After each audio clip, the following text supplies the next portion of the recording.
first night in Dublin. We're really tired from traveling all day. And look, there's a little room in a nook. The hotel itself is really cool. And I'll show you what Dublin looks like out the window. We are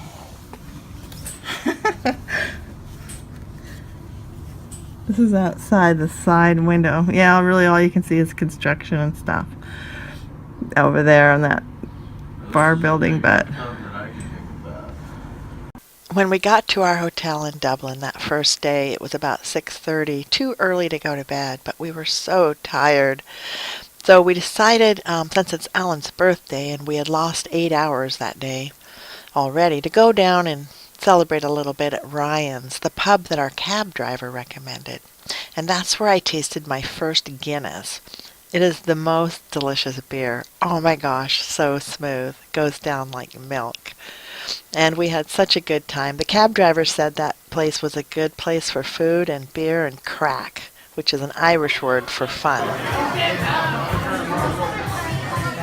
Some good looking food. It's like a shepherd's pie.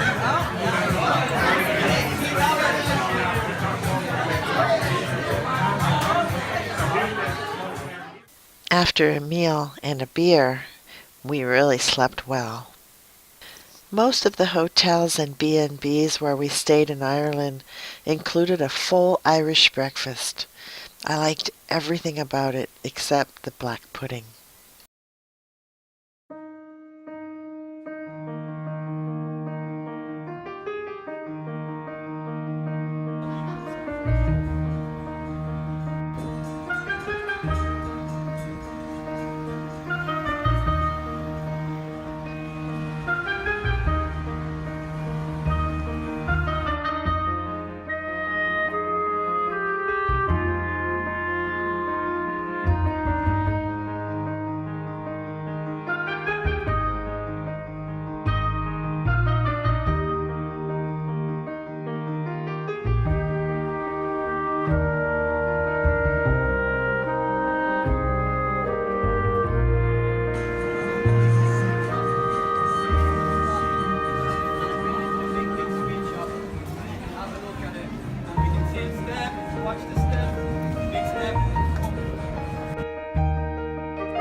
At the end of our second day in Ireland, we went to the Brazen Head, the oldest pub in Dublin, for an evening of food, fairies, and folklore.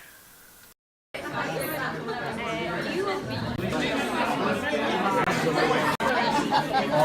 know. We all like pagan beliefs that were already in place. And because of that very slow, gradual process, that the belief in the fairies and the belief in the Christian God coexisted. People believed in both at the same time.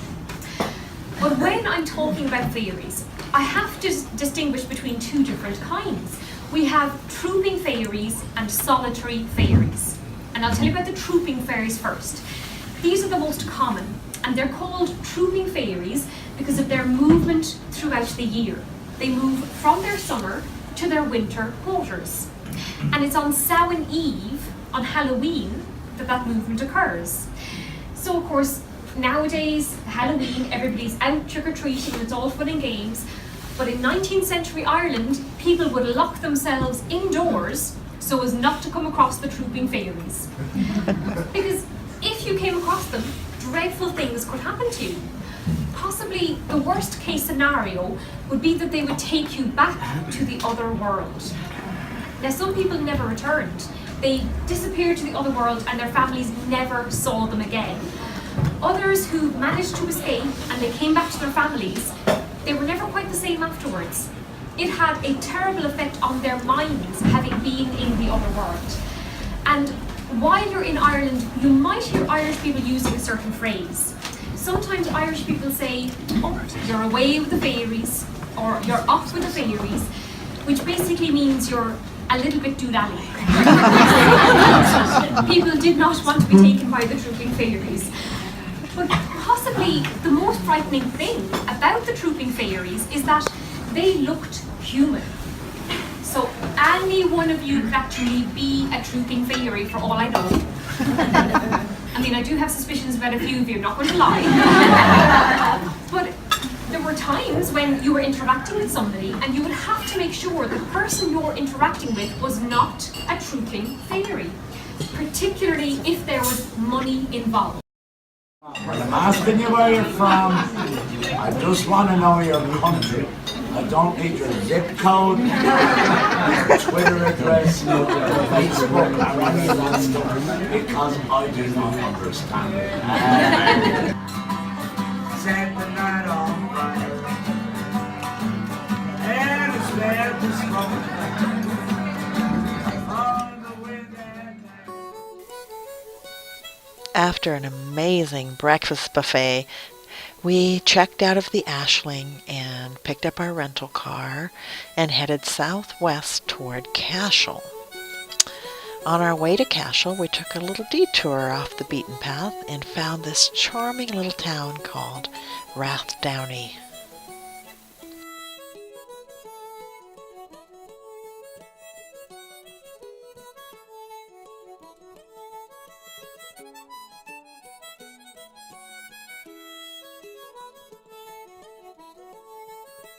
Our first B&B was Rockville House in Cashel, and our host was Patrick Hayes, and he was a real character. As he was showing us our rooms, he was telling this elaborate story about how he had been in prison, and I was really getting into the story when he says, and if you believe that, I've got some other stories for you.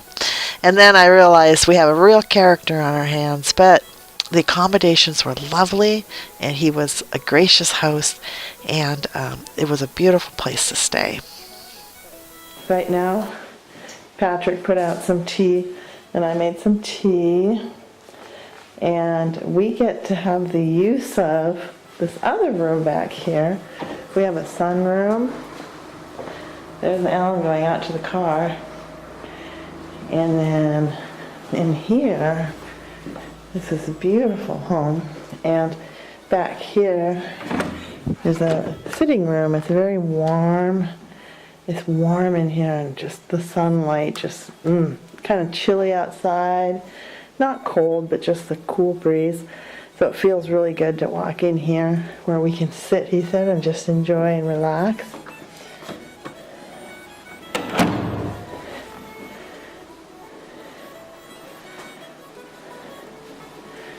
He has towels blowing in the wind. Alan's getting ready to go check out the town. And I'm going to go up to the Rock of Cashel and meet him there. This is the bed and breakfast where we're staying in Cashel, the Rockville House B&B, which I found on Airbnb. And look where it's located. The Rock of Cashel is right next to it. Up there, right up there. And that's where I'm going right now. There's Alan driving on the wrong side of the road. You got me.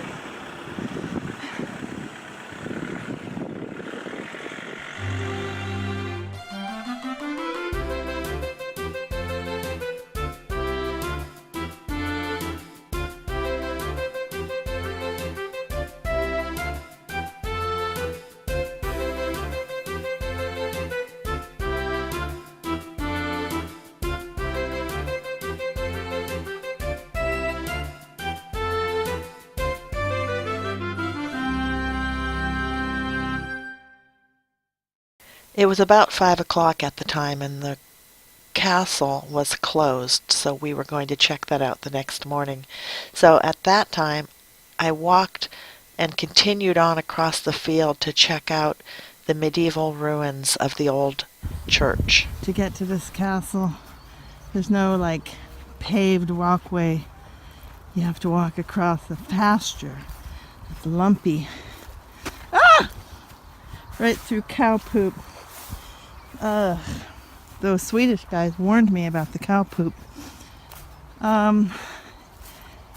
Anyway, as I was saying, it's very romantic and real. I can imagine hundreds of years ago riding a horse across this field to get to this castle, which looks across over to that castle.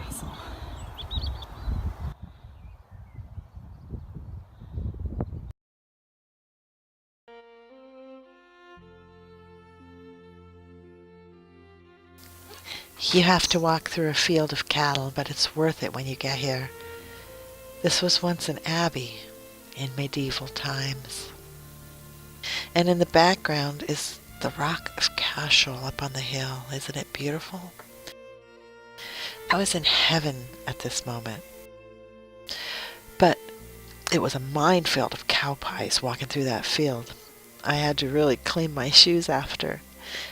But it's an incredible experience to walk through the ruins of a structure like that was inhabited in the 1200s, to imagine all the people and events that occurred in that building over the past 700 years.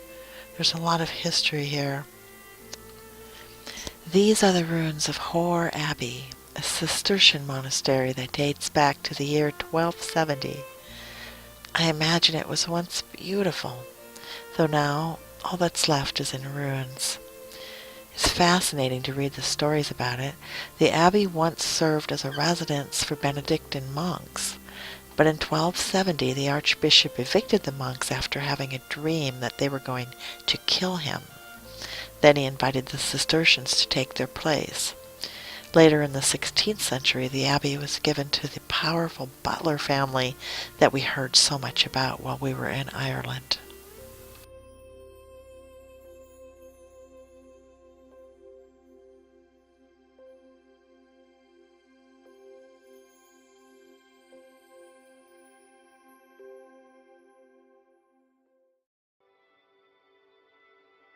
Next day, after a wonderful full Irish breakfast at Rockville House B&B, we headed over to the Rock of Cashel. The Rock of Cashel is a medieval fortress. Its formal name is St. Patrick's Rock, but it's also known as Cashel of the Kings. It was the traditional seat of the kings of Munster for several hundred years prior to the Norman invasion. It is said to be one of the most remarkable collections of Celtic art and medieval architecture to be found anywhere in Europe.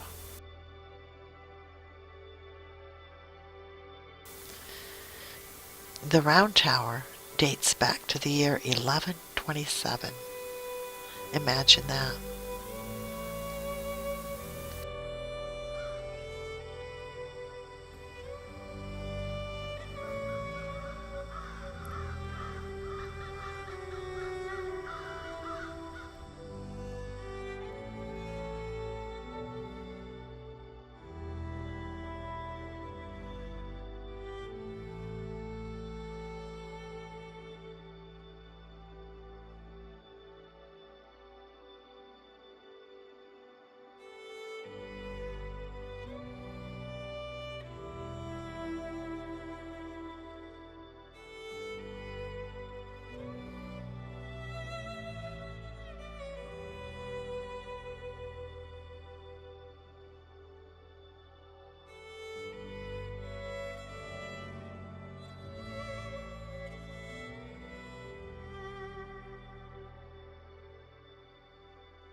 The best part about the Folk Museum in Cashel is the owner, Bernard Minogue, very knowledgeable. He told us a great deal about Ireland's history, the famine, Ireland's struggle for independence from England, and he seems to have made it his mission in life to educate people about the truth about Ireland's history.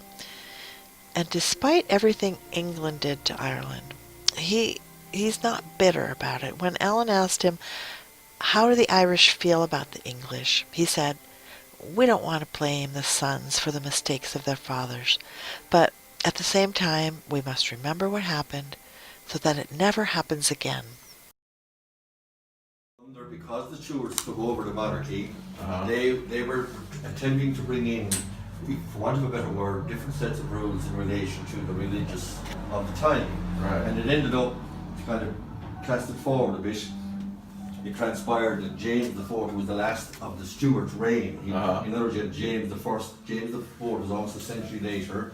Right. He was now King of the British Isles because his brother, King Charles II, had died. But Right. he was very Catholic orientated, which went down very, very poorly with the English subjects who had come down under the Tudor reign. Right. And that's how the penal laws ended up being. What ended up happening was he married a woman called Mary of Modena who was Catholic. So hence he was given far more liberties to the Catholics in Ireland and in England. Right. And that didn't go down well with the way the English people wanted things done. Yeah. But they were happy enough because Mary of Modena was quite old and she had never given him a son. So they said, fine, once they die out, we can put monarchy into place. Right. However, everything then changed because in later life she gave birth to a son. Okay. So all of a sudden they said, okay, we really have a real problem here now. So what they did was, they got in touch with William of Orange, who was in Holland, but he was a Protestant leader of that country. After visiting the museum, we took a little drive from Cashel down to Care, and we had lunch at the Lazy Bean Cafe.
The Irish love their roundabouts.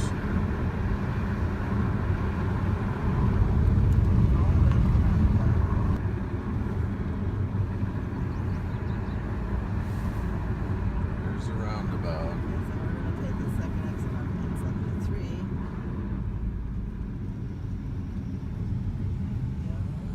Okay.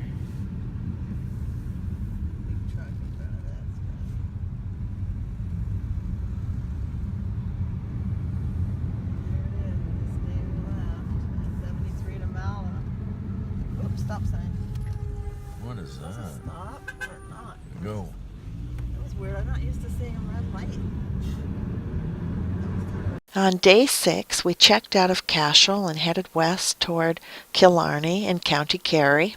And we had taken Highway N73. We were right around Shanballymore. It was about noon, and this is what the road was like. About 60 miles an hour.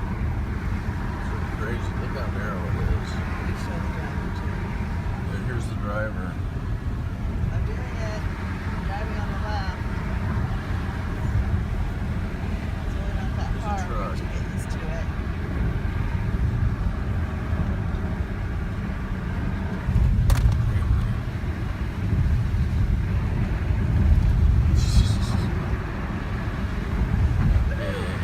Stop. 73 to Mallow. Yeah. No, what county are you Kerry. going to after Curry? Like, Oh, where do we go after? yeah. Oh, okay. Then we're going south, and we're gonna go to Kilkenny. Kenny, oh, Yeah. lovely, yeah. Yeah. Kenny Castle. Yeah. We're excited about it. Right. Yeah. Kenny Castle's nice. Yeah, It's Kenny massive. Castle's lovely, yeah. Yeah, You can, go, you can go Kilkenny. inside, you can do a tour of inside the castle and all Yeah. that, yeah. Okay. And they put on a Cool. show as well, like how Yeah. it was in the old day, you know, you'll get it. You know, Yeah, like, That's so fun. And then when you're in Kilkenny Park and Dunstore's car park, it's the best car park. The car Dunstore's- park? Dunstore's car park. Okay. Yeah, park there. Thank Okay. you. Those are good tips. Thank you, guys. No problem. Bye bye.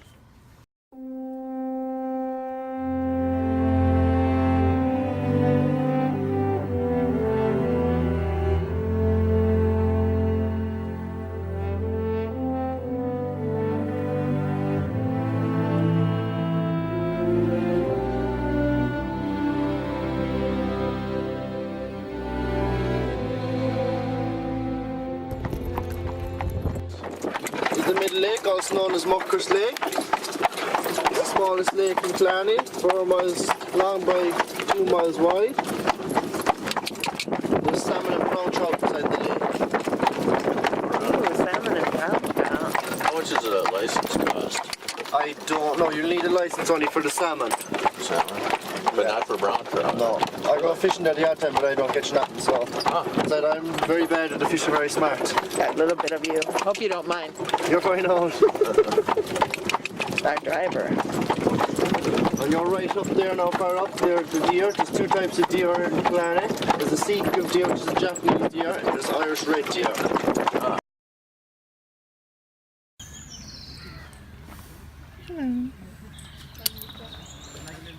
Do you like your job? Well, I hope it gets better.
your fancy ales. You can drink 'em by the flagon, and the only brew for the brave and true comes from the Green Dragon. Hey, ho, to the bottle I go, to heal my heart and drown my woe. Rain may fall and wind may blow, there still be many miles to go. Sweet is the sound of the pouring rain, and the stream that falls from the hill to plain. Better than rain or a rippling brook is a mug of beer inside this took.